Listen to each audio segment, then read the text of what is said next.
Good evening, everyone. Thank you so much for joining us. We're going to get started in just a minute or two. We're going to allow for people to join us. I'll interpret that consecutively. Buenas noches. Vamos a darle una oportunidad a las personas que vayan llegando y empezaremos brevemente.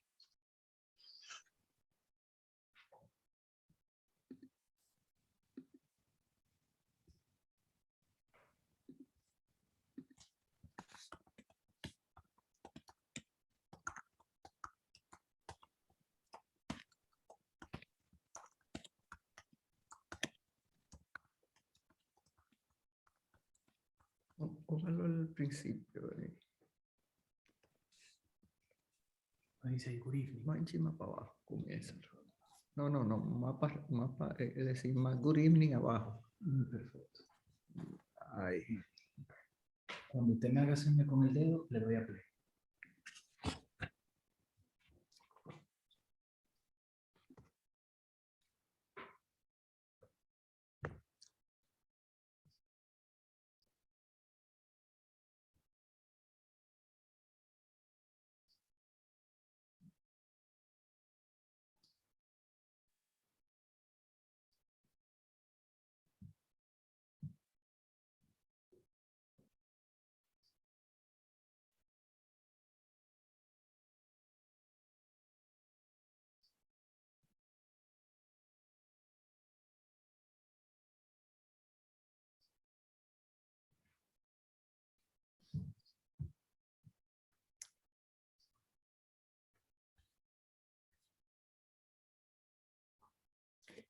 You're muted, Representative Bowman.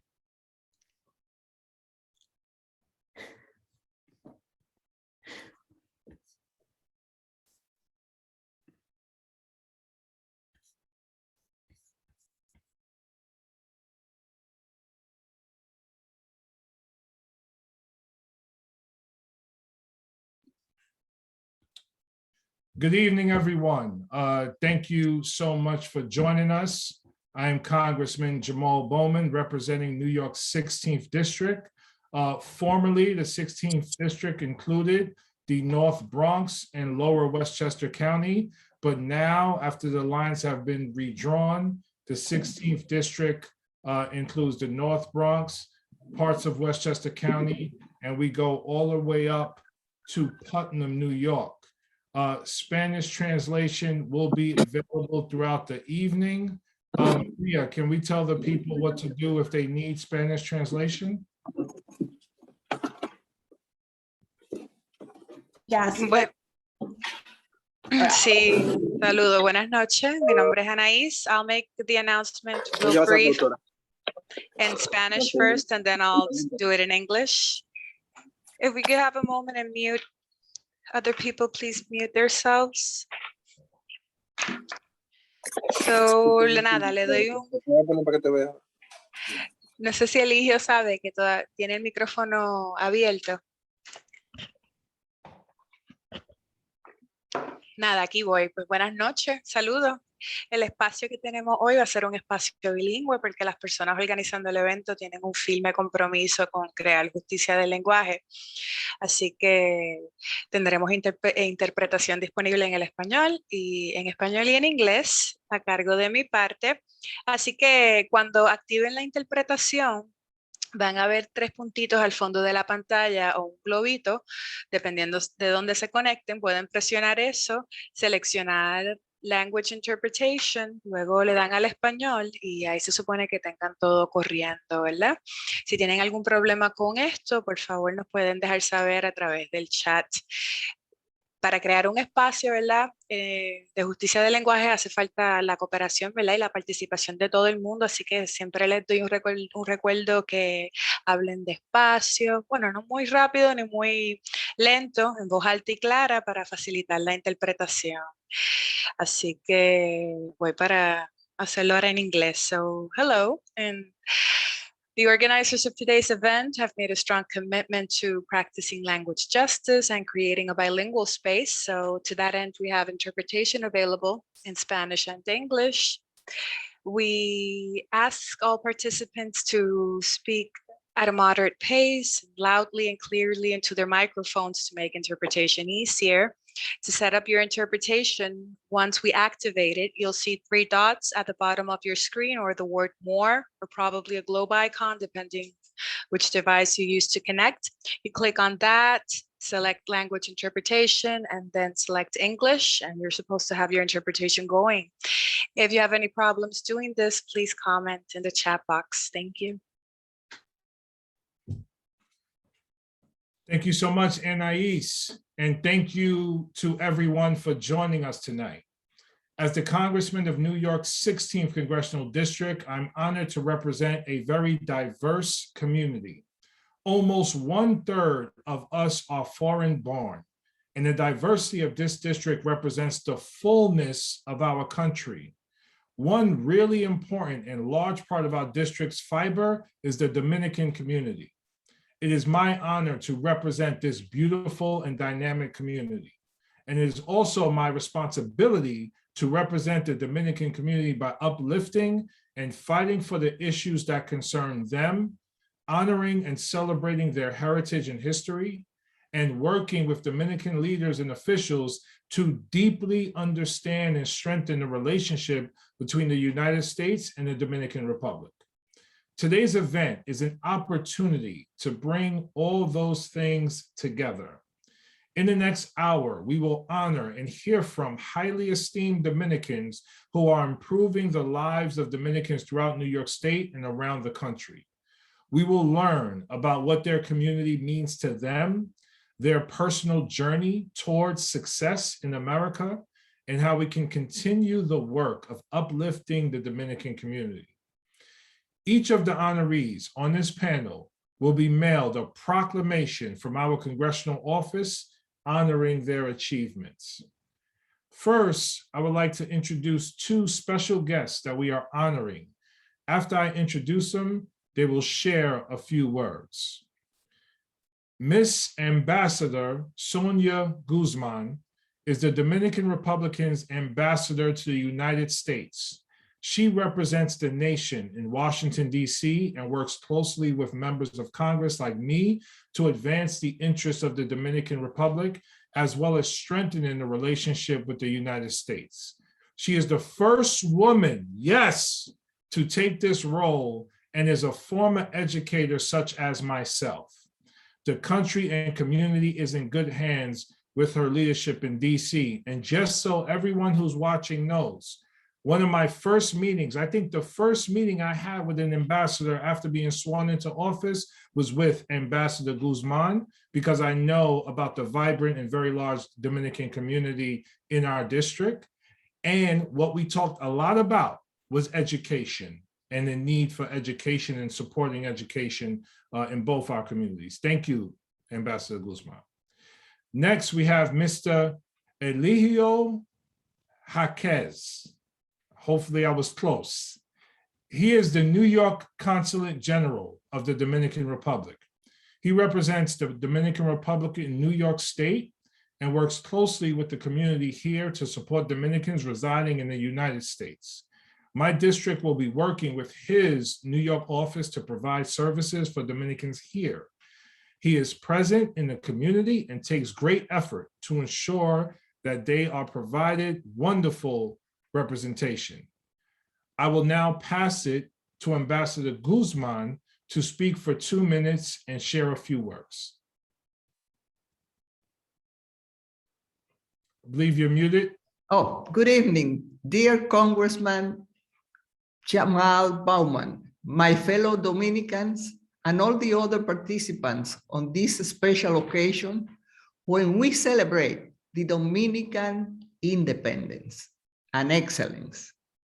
When I was asked to be ambassador to the United States, my first thought was to the extraordinary community of Dominicans who have taken roots in this great country, especially New York, where Dominicans are so widely represented in so many areas of life. Whatever we Dominicans are, we always maintain that essence of Dominicanness, and I am proud to be part of the great group of accomplished members of society. I have been asked by the President Abinader to maintain a firm commitment to strengthen our collaboration with the United States, also to spare no effort to contribute to improving the conditions of the Dominican community, which continues to grow and distinguish itself. We want Dominicans and Dominican Americans to hold on to their links with the Dominican Republic so that the new generation always keep in their heart the heritage of our cultural roots through language, music, food, artistic expression, tradition, and values that our ancestors inherited to us. When we commemorate independence every year, we renew our pledge to work for the controlled goods for our families and to strive to good people, as I know is the goal of every Dominican in this community. Thank you for recognizing us tonight, a recognition that I receive in the name of each Dominican in this country. It is an honor that drives us to continue working in offering the best of our effort. Thank you so much, Mr. Congressman Bowman. Thank you. Thank you so much, Ambassador Guzman. Mr. Jaquez, it's my honor to invite you to make a few opening remarks.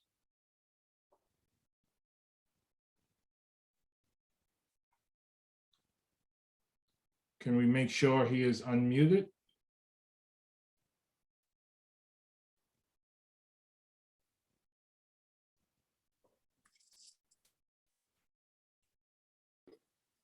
Yeah, There you go. we're here. Vamos a usar nuestra lengua española desde aquí. Vamos a hacer la breve palabra lenta para que la traductora cumpla su misión. Buenas tardes, señor congresista Bowman. Es un gran honor para mí intercambiar a través suya con todos los interlocutores que están en línea en esta reunión, que agradecemos infinitamente a usted que haya creado esta condición, lo que indica que hay un nivel de respeto de parte suya para la comunidad dominicana que vive en Nueva York, específicamente en el área de Brooklyn, que es el condado más grande de los 5 condados de Nueva York, y en donde hay una apreciable población dominicana que comparte con otras migraciones las arduas tareas de vivir en esa ciudad que le llaman la capital del mundo por variadas razones. Los inmigrantes que han poblado a la ciudad de Nueva York, como han poblado a los Estados Unidos de América, se han acogido a esta apertura de una gran nación formada, como diría John F. Kennedy, de migraciones venidas de todas partes del mundo, la más de las veces perseguidos políticos, religiosos o perseguidos económicos. Evidentemente que las razones primigenias que dieron razón de ser a esa gran nación han salvado el desafío de los migrantes, porque han contribuido todos a darle grandeza grandilocuencia a esa gran nación de Norteamérica. Y en ese espacio de Nueva York, específicamente en el Brooklyn, los dominicanos han estado sentando sus reales, abriendo espacio, siendo reconocidos por el cumplimiento de su deber y por su naturaleza, que la tenemos muy propia. Gente alegre, comunicativos, responsables, vivaces, y que han ido encontrando reconocimiento de parte del votante de allí, que ahora han terminado eligiendo como presidente de Brooklyn a un joven de origen dominicano. Eso nos llena de orgullo a todos nosotros. Y compartimos con usted, Mr. Bauman,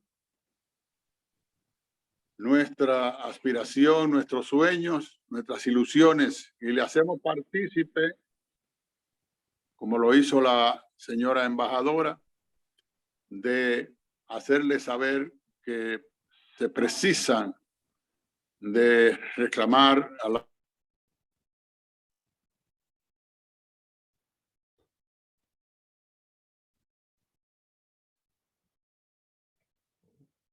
We may have lost Mr. Jaquez's signal.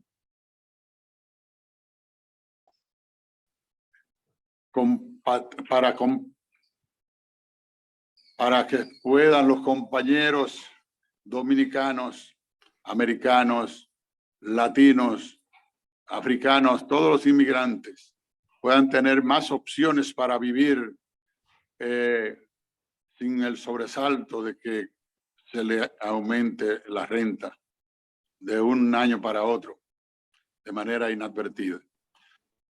Entonces, son cosas que las podemos hacer entre todos y nos agrada su disposición, la suya, señor congresista, de abrir esta comunicación con los dominicanos, que sabrán también valorar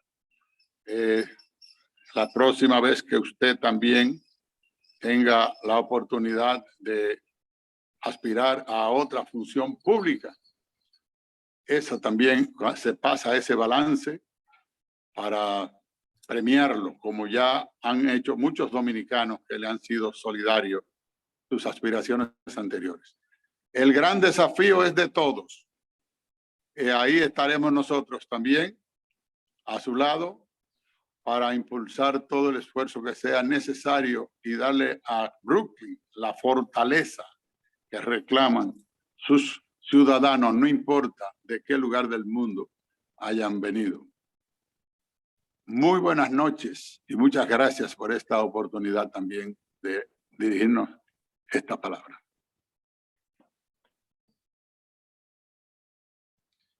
Thank you very much for your comments, Mr. Jaquez. Really appreciate you being here. Next, it is my honor to introduce 4 incredible and accomplished leaders from the Dominican community who greatly impact New York State through their work in higher education, medicine, and nonprofit leadership. First, we have Daisy Coco de Filipis, is the president of Hostos Community College. She is the first Dominican woman to become president of a CUNY institution. She also authors works of fiction and nonfiction dealing with Dominican and Dominican American women.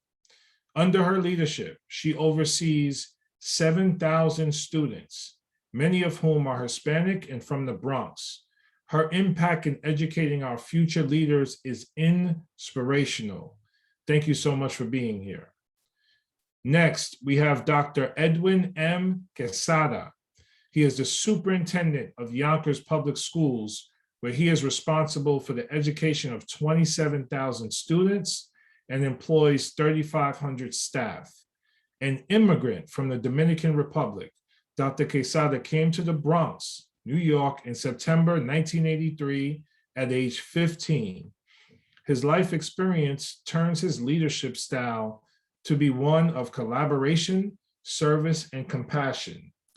Under Dr. Quesada's leadership, Yonkers boasted the highest on-time graduation rate of 82% of New York State's Big 5 city school districts. Thank you, sir, for being here. Really appreciate it. Now, Dr. Quesada, do we have some time with you? I know you're in and out. Do we have a few minutes with you? Can you stay for the chat? I'm okay, Congressman Bowman. I'm okay. So Awesome. I'll be with you for a while. Awesome. And Dr. Quesada used to be a school principal, so I love him for that as well. Next, we have Dr. Mario J. Garcia. He is an MD, a practicing cardiologist and professor of medicine and radiology. He is an internationally known leader in the development and clinical advancement of cardiac diagnostic technology, echocardiography, and cardiac magnetic resonance imaging. In addition to his global research, Dr. Garcia has an intense interest in the clinical heart problems that directly affect patients in the tri-state area, especially in the Bronx, which has an extremely high prevalence of heart disease risk factors such as obesity, diabetes, atherosclerosis, and hypertension. Next, we have Jackie Agudelo, founder and executive director, United Community Center of Westchester. For 15 years, it has improved the lives of over 100,000 immigrants and other neighbors in need. She is a social worker with many years of field experience who saw a great need for humanitarian aid in the area and decided to do something about it. Her work changes the lives of most in need.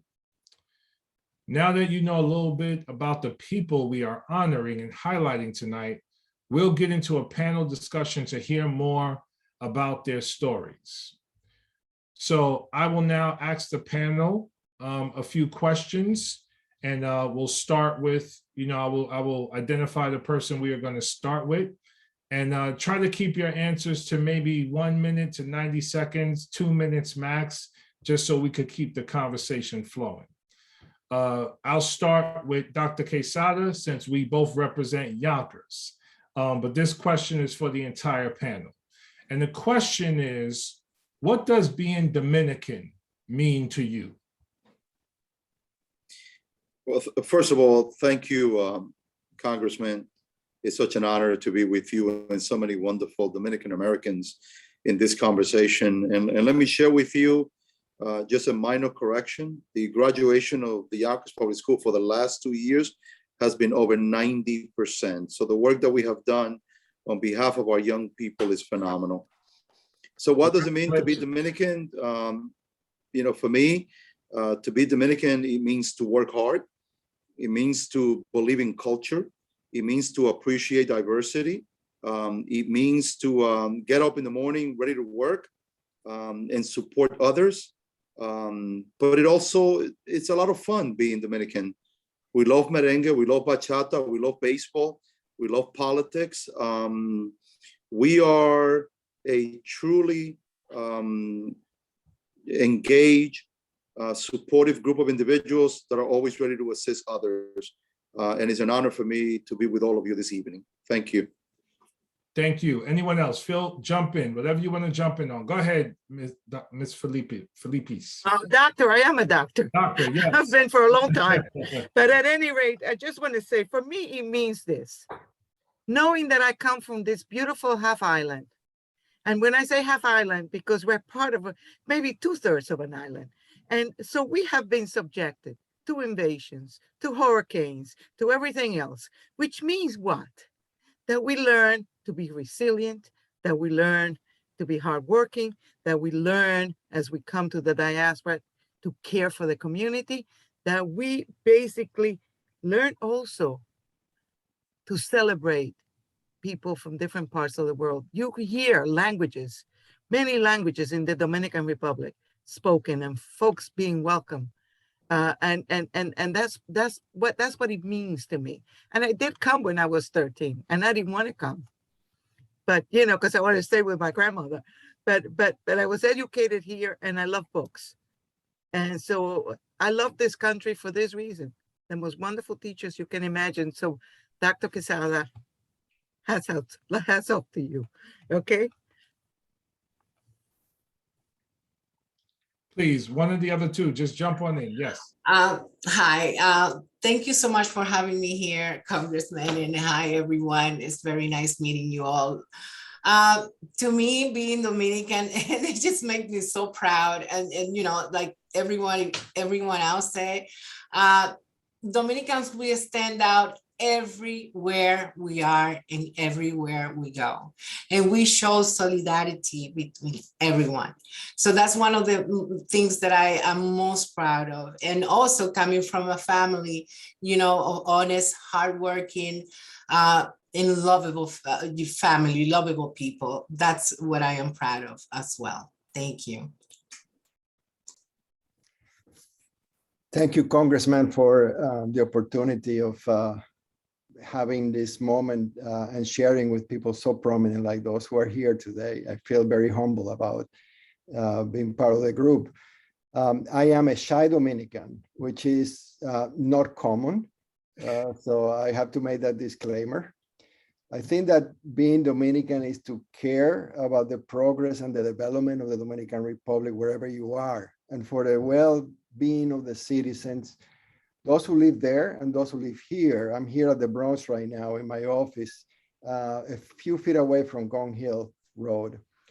I think also it's important for us to understand that the actions that we take as citizens, they can either bring a good value or a negative value. So when we walk around, whatever we do, however we act, we are really doing a favor or disfavor to our nation. And I say that to those who are listening here, so we can pass that message along. I think the vast majority of us actually provide a great value and carry with honor the name of the Dominican Republic.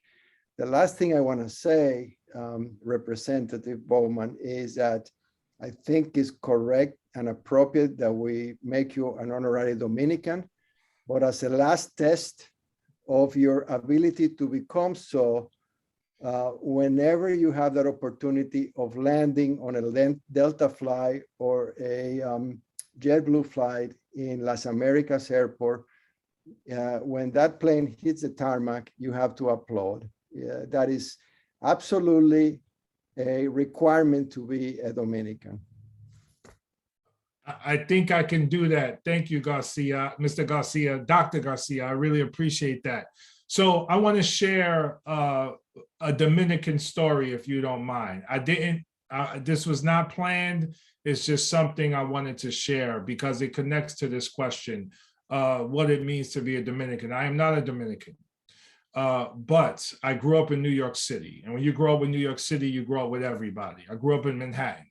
And I'm very privileged to have grown up in Manhattan. When I was in college, I had a job with the Police Athletic League. And my job was the assistant director of Play Streets. And the Play Street that I worked on was in Washington Heights. It was on Academy between Broadway and Vermilion Avenue. And you know, Washington Heights is a huge Dominican community.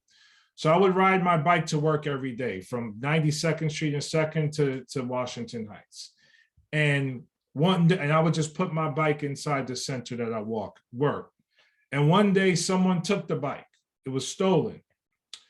And I walked all over the community, telling people who I was, telling people what happened, and telling people what the bike looked like. The next day, someone brought back the bike.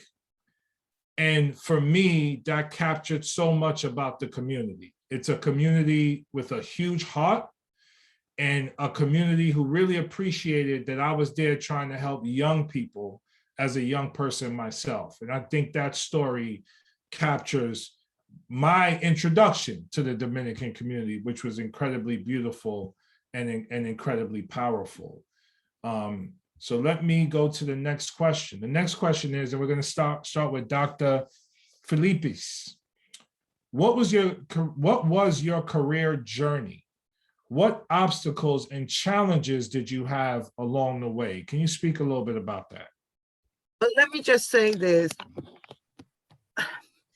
I could focus on a few episodes in junior high where I was actually singled out by, and I think it's at the time when boys liked you, they didn't know how to behave, so they pushed me and what have you, you know. But for the most part, what attracted me to take a career path in education was the wonderful teachers that I had. Because I was a very curious child who grew up with her grandmother until she was 13, who happened to be a school teacher in her day. And so I learned to read and I learned to recite many poems. And I learned the names and the reasons and the history of the streets in the Dominican Republic. And I came and there I was so homesick. So I always say that Darwin and Dickens and some of the folks that I read gave me the backbone to survive, you know, some of the challenges, and the other one taught me that in the end, education is the path. And for me was, even though first when I was growing up, I thought I'd be a lawyer. I love to debate, as you can see. But it was the fact that I was treated with such kindness, not only with the teachers in junior high and high school. You know, I was in the honors program within 6 months because I was really a good student. And in college, it was CUNY. I'm a CUNY kid.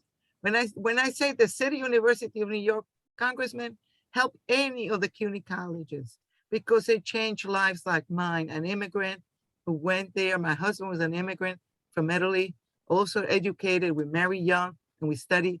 So basically, for me, I became an educator, basically, and I taught for 23 years at your college before I went into administration. And I wrote my books, and my books are always about justice. Because, you know, I wrote about the women because they were leaving them out of some of the books in the Dominican Republic. You see them in their day, they were in the books, and then they were not included in anthologies and everyone. So I did a lot with that. And also with the voice of the diaspora, some of the very early writings, and I would translate to English so that they would go to a broader audience. So basically for me, it was about justice and about being able to do for the students what was done for me. And when you get a chance, I'll stop now, but I would like to tell you some of the things going on at Hostos, where we have so many Dominican students who are doing so well. Of course. But at some point, okay?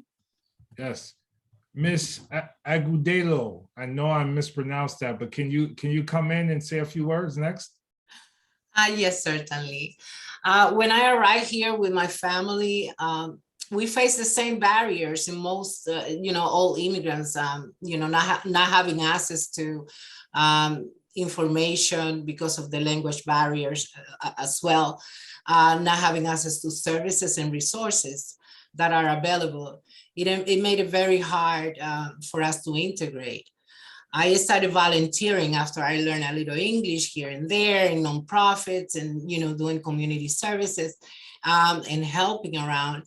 And I saw a big need around in this community, this area of New Rochelle. And I decided to do something about it since I already had the experience myself through my family. And I started a community center to be able to help them and assist as many people as possible to obtain the services. It's been very hard.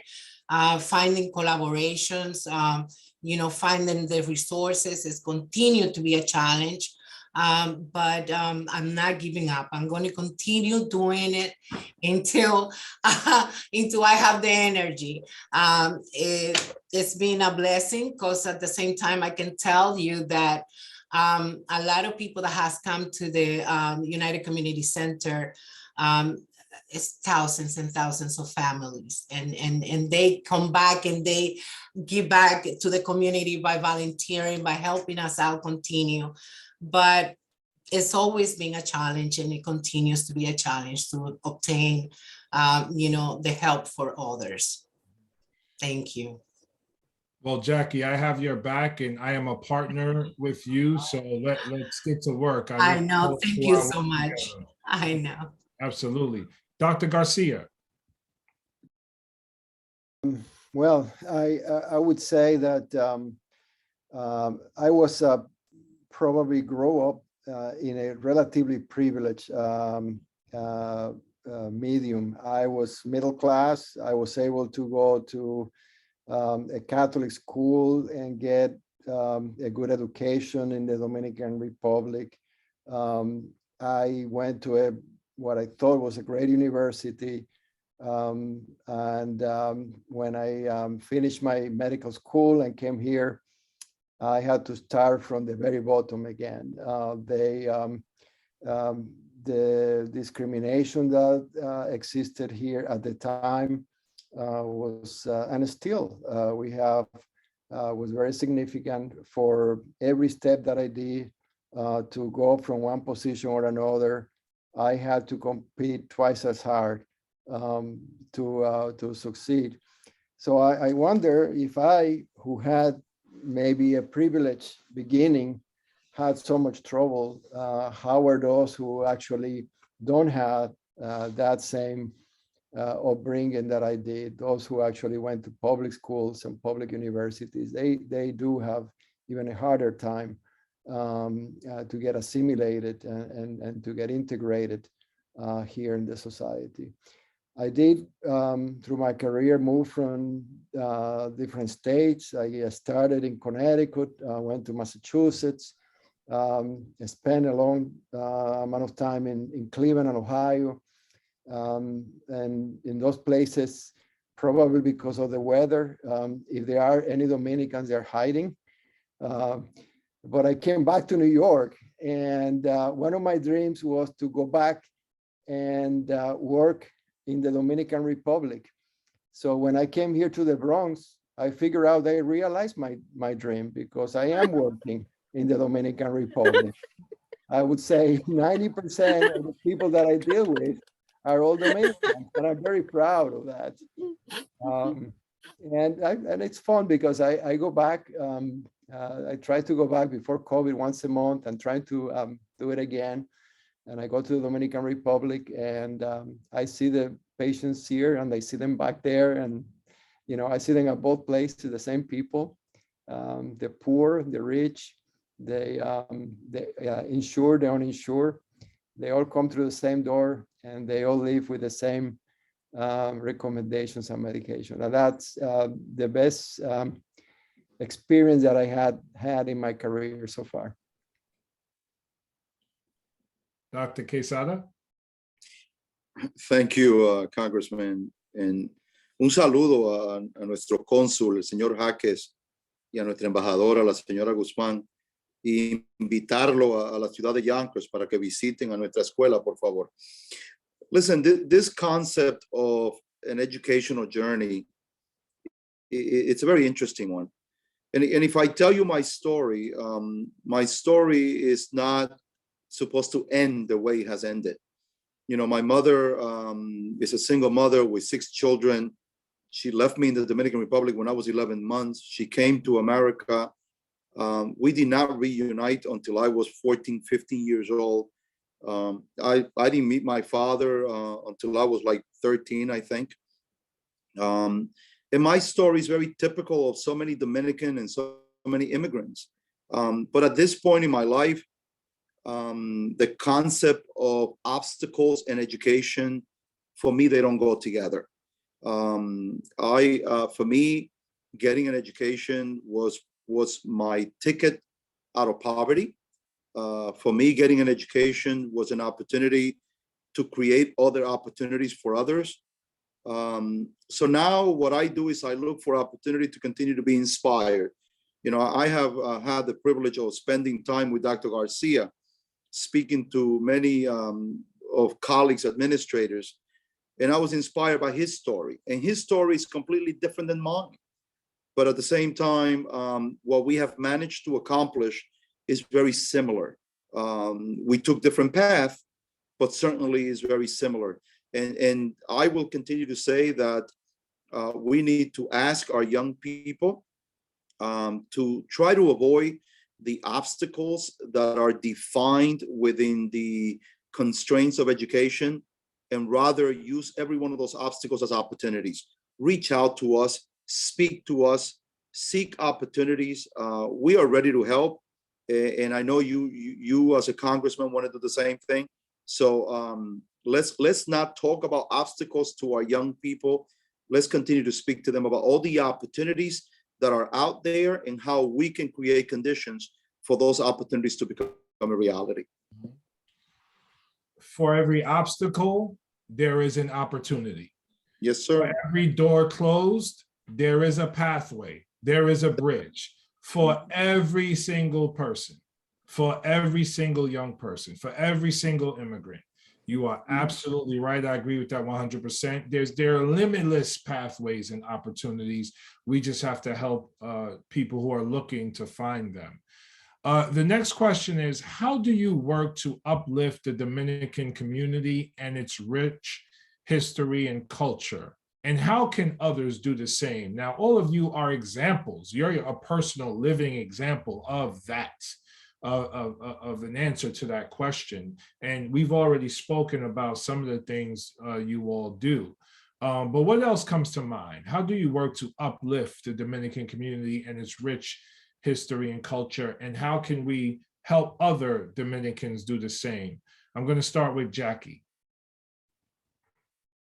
Oh, wow. Well, at the community center, we see Dominican clients, but we also see everyone.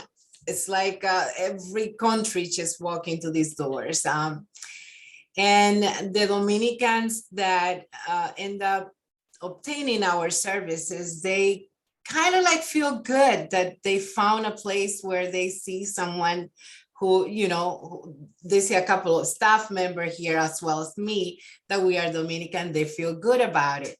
But we help everyone, every person that walks into our door. Now, we are the lead organization that coordinates the Hispanic Heritage Festival every summer at the Kensico Plaza in White Plains. So that gives us an opportunity to bring merengue, to bring bachata, to bring the Dominican food, folklore, art. And it's a great opportunity where everybody gathers and learn about our culture. And then the Dominican community feels proud that we do that every summer. So everybody and all of you are invited. It's going to be July 10 from 12 a.m. until 6 p.m. This coming summer. So now without, you know, the COVID, we have stopped the festival 2 years in a row. So we are reopening again. So you are all welcome to join us. Mm-hmm. Someone else jump in. How do you uplift the Dominican community and its rich culture? Anyone else jump in? Yes. First of all, through education. And I want to say this because right now, 59% of the student body at Hostos is Hispanic, Latinx, as they say now, okay? And of that, the largest number of within that group are Dominicans. So what do? First of all, the college has been recognized. I need to brag just the same way as Dr. Quesada. So I'm going to say this. The college was recognized because of his work to transform poor communities over the years, and for the for the work being done now by a Mackenzie Scott gift, which has created a number. We got $15 million from her just now. I said, I come with the dowry. I came from Connecticut, where I was president for 12 years. And then I was president for 1 year at Hostos when this gift came in. Soon after that, we were invited by Aspen to be one of the 6 community colleges in CUNY to compete because of the work of transforming, what they call generational transformation, students who get transformed through education. So I got tons of time. If you ever visit Congressman Bauman and my dearest ambassador, we would be so honored, and our beautiful consulate representative as well. Everyone, all of you. So Dr. Garcia, we do have in common that we passed through Connecticut for a while in our path back to New York. So with that, and then I found out the clearinghouse, the student clearinghouse, national clearinghouse, this past summer, 2021. That clearinghouse said, are you ready, Congressman, for this?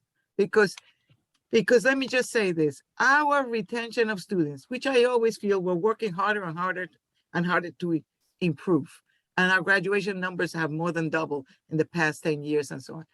But for Hispanic, Latinx students is about 6.5 over the national average. They're doing well here for colleges of our own. Black students, are you ready for that? 17%. We have 36% of our population is Black, African-American, Afro-Caribbean, and West African. And that group is doing really well. Many of them are going into engineering. We have a wonderful engineering program that was recognized twice. I could go on, but I'm going to stop. But I think my job is to do whatever I can, to do the best I can to change families by educating them. And we have multiple opportunities from non-credit that is free of charge that we give, that we get grants to give to help communities move to degrees and to what they call stackable credentials, macro credentials, certificates, and then associate degrees that transfer. So I'm so pleased. I'm proud because that college came out of the struggle of the Puerto Rican community and other poor communities in the South Bronx, and it has risen in incredible ways. Hostos is recognized, and I'm so proud to be there to help in every way that I can. And by the way, we do have multiple veladas, which are cultural talks. And so, Ambassador, whenever you want to come and talk and participate and meet the students, you need to come because we have Women's History Month now and multiple activities. And just to say, when I heard you were the first Dominican woman ambassador to the United States, good for us. Good for us. I'll go. Thank you. All right. Also, 60% of the students are female. So I'm just saying, you got plenty of people to look up to you, Ambassador. And I'll be quiet, Congressman. I tested your patience. Thank you. It's great. It's great. Dr. Quesada. Well, so uplifting the Dominican community in the Dominican Republic is easy for me because although I came here as a teenager, I am very attached to the Dominican Republic. My mother still lives in the Dominican Republic. She's 88 years old. And so I have no choice but to spend time there. But let me share with you that number one, we need to be real role models. We need to be good Americans. We need to be good Dominican Americans. It's the best way to honor our heritage, our country. But I think we also need, as good Dominicans, we need to spend a great deal of time educating others. The Dominican Republic is mostly known to others because of Punta Cana, or because of Puerto Plata, or because of merengue or bachata. We are a lot more than that. We are an incredibly rich country, culturally, morally, religiously. We are also a country that truly values its history.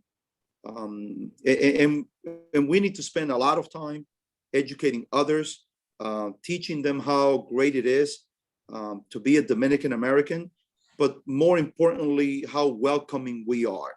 We are welcoming people that care about others. I just look for every opportunity to uplift who we are as individuals and to celebrate the culture that is perhaps one of the oldest culture in Latin America. Awesome. Dr. Garcia, anything to add? Sure. Thank you, Congressman. So When I came here to interview for the job that I have right now, for the position of chief of the division of cardiology at Montefiore, at the time, there was a faculty of about 50 cardiologists that were going to be under my command. And I inquired how many of them spoke Spanish. And there was one. One of my now senior partners here was married to a woman from La Vega. And through that marriage, he learned to speak a few words in Spanish. So I immediately say, how can you communicate with the thousands and thousands of patients that come to this door who had either none or very limited ability to speak the language? Over the years, I've been able to recruit more than close to 1/3 of the faculty that I have now that are born in Latin America. I have cardiologists from Argentina, Colombia, Puerto Rico, Venezuela, Mexico, and the Dominican Republic. In addition to that, I felt that the ultimate value that we can provide is to bring our knowledge and our experience back to the people of the Dominican Republic at the island. So a few years ago, I joined the board of an institution called SEDIMAT in Santo Domingo, and I helped to recruit the people that are now leading the program there to create a training program that is at the same level of the training programs that we have in the States, and to exchange doctors and trainees that are coming here, learning from our experience and going back to the Dominican Republic to provide a level of care that is comparable, of the same quality, sometimes even better than the one that we can do here. And that to me has been a great way of giving back for all that I receive from my country. Thank you. Thank you very much for that. We got a couple minutes left. I have about two more questions. I want us to comment, and I want to ask about the challenges, some of the challenges that are faced by many within the Dominican community. And when I say challenges, I'm thinking specifically, I'm looking specifically at things like wealth inequality between Latinos and the white community. I'm thinking about the achievement gap, a so-called achievement gap, criminal justice entanglements, and the challenges. What are some of the challenges that we need to work together to target to make sure we're putting more Dominicans on the pathway to success, the success you all have reached? Part of my life's mission, I believe, as a Black man in America, is to help other people in the Black community to unlock their potential and be their best selves. And by extension, that includes the Dominican community, the Latino community, and other oppressed communities as well.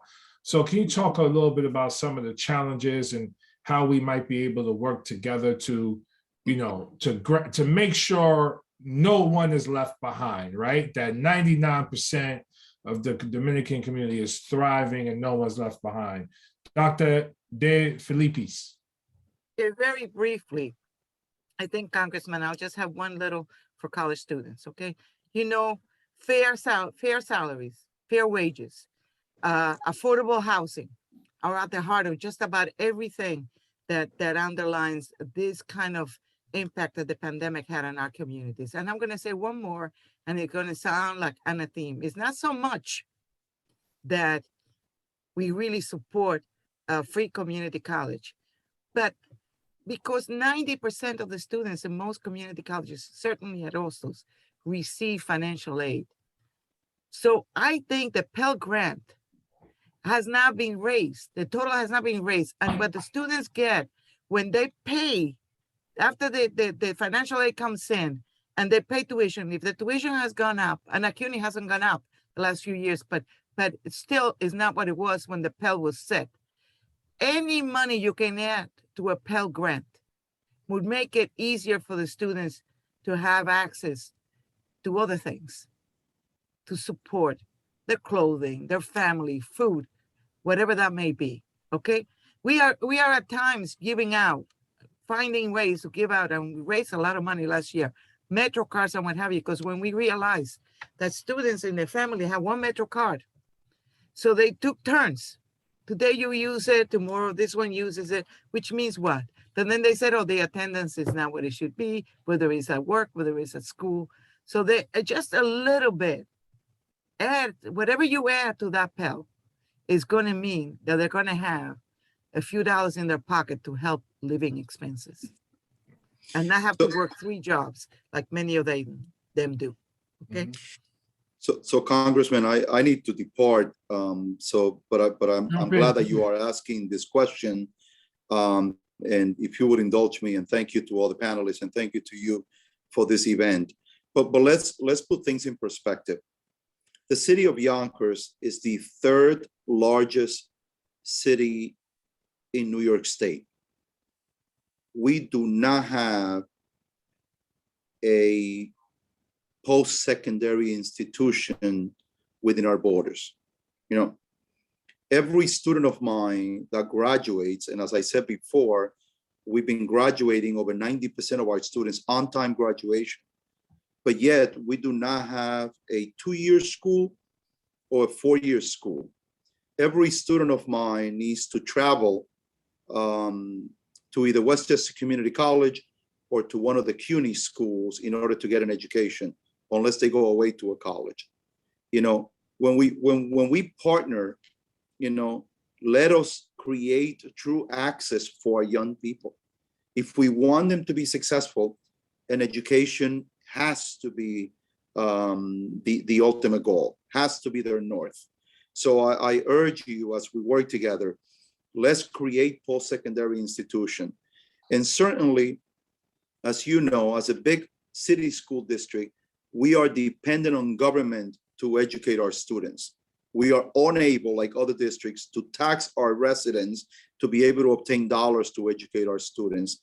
We must fight for New York State to appropriate the right dollars to our schools to ensure that students in Scarsdale and students in Yonkers are receiving a similar education and that they are having access to the same good services and opportunities that the students in Scarsdale are.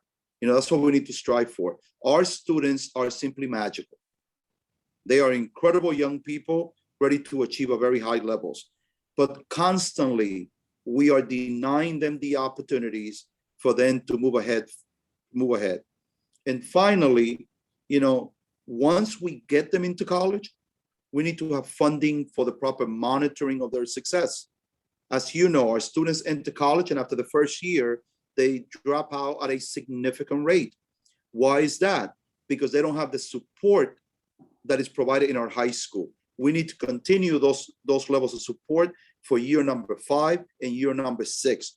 And once they graduate from Hostos Community College, then they are ready to move on to big and better things. But it's a lot of support, a lot of monitoring, and then real investment in education. Thank you very much, and have a good evening, everyone. Before you go, I want to say something. So we introduced legislation at the federal level, Green New Deal for public schools, and we target one of the points you make. Quadruple Title I funding at the federal level, increase funding for IDEA for our children with special needs, and then we got more money coming federally into places like Yonkers. So right there with you, brother. Let's keep talking as we always do. Thank you so much for joining us. So good to see you all. Be well, everyone. Be well. Dr. Garcia, what do you think? Sorry, what do you think in terms of challenges and, you know, lifting up more Dominicans to greater heights? What are some of the challenges in doing that? Congressman, I commute about an hour to come to work every day. And the thing that makes my commute more pleasurable is that I listen to NPR on my way here, on my way back. this morning there was a piece on the disparities and the segregation of the schools in New Jersey. And I will tell you that that's a big problem also for the Dominican community.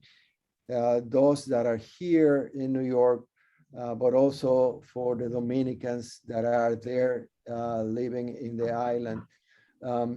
Raising the level of education and making it available to those that do not have the resources like I did. It's important to actually bring the development to the community here of the Bronx, where I am, the entire New York City, and to the Dominican Republic. The one area where we are ahead here in New York compared to the island, far ahead, is in universal healthcare. With all the problems that we have, healthcare here is accessible to most people, even to those that do not have the financial means. That is not the case back in the island. As you know, one of the challenges that the Dominicans that have worked all their life here in New York and are now in retirement age, one of the challenges that they have is that they cannot return to retire back in the Dominican Republic because they are not covered by healthcare there. Helping to develop, partnering with the Dominican Republic to raise the level of healthcare is something that we should do that will benefit indirectly New York, because as you know, one of the expenses that we have is actually in healthcare to those who do not have insured. Many of them, those are people that, because they need to, they get in a plane to come here to get medical treatment. So I think those are opportunities that we have collaborating with the Dominican government and their institutions. Thank you. Jackie, you have the last word on this, the challenges that we have to overcome. Well, it was already addressed by Dr. Daisy Coco de Feliz. Affordable housing, access to education are the #1 priorities to us, not only to the Dominican community, but to the minorities abroad. I mean, it's a catastrophe. It's really bad. It's really hard. You know, kids are forced to drop from school. They don't have a way to go to college. They don't have a way to continue school. People are leaving, families are living in overcrowded situations where they cannot afford to pay the rent, and they have to work 2-3 jobs in order to comply and have a shelter over their head. So it will be very good if something is done through those main, 2 things there. Awesome. Thank you. Thank you. Thank you very much for that. So now we are coming to a close. But before we end tonight's event, I just want to thank all of our panelists for being here. Thank you all so much. This is the beginning of an ongoing relationship and conversation, so I look forward to having that. I want to invite the ambassador back in to comment on some of the things she has heard and just make some closing remarks.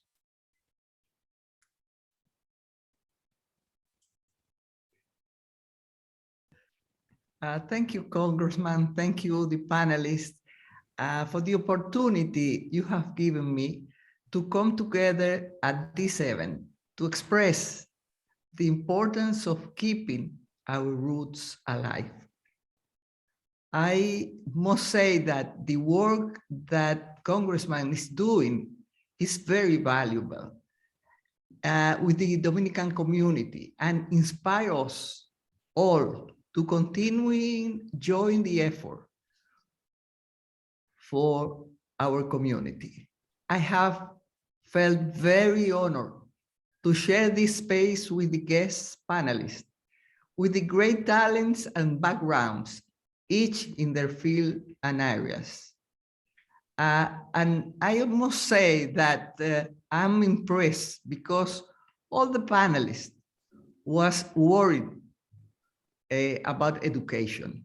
And my roots also are as an educator. So I know that it's so important that it's wonderful that Congressman also is very worried about this issue. And I reiterate that at the embassy, we are always available to collaborate for the well-being of the Dominican community. Believe me, I'm inspired for you, and I wish and will arrange a trip to see all those community in your area in Brooklyn, and to see all the panelists what they are doing. Thank you. Have been very inspiring to be here. Thank you, Congressman. Thank you. Thank you so much. Mr. Consulate, Mr. Hakis, can you say a few final remarks, sir? He may have had to jump off. Oh, there he is. Yes.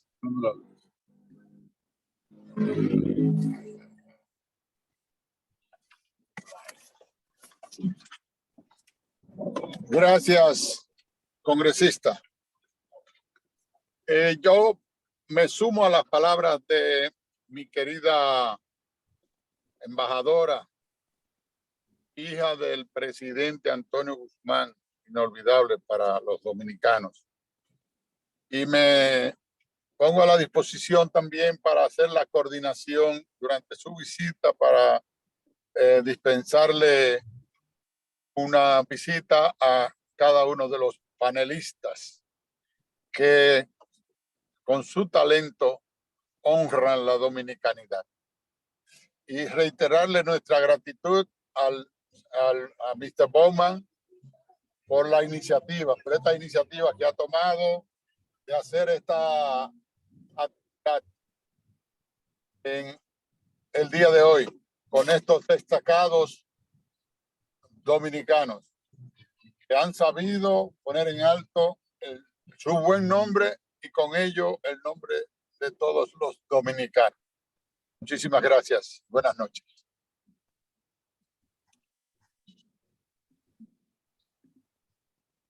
Thank you so much for those comments. In my closing remarks, I just want to say how inspired I am by what I heard tonight. I feel a bit biased because I am an educator and we all talked a lot about education. But that is not by accident. I would not be a member of Congress if I wasn't passionate about learning all I could about the world around me. And I do believe that the answer to every conversation or every question or every problem is more education.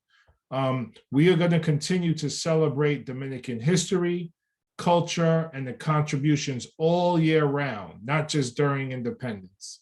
I want to close by reminding you all that our office offers a host of services to the community.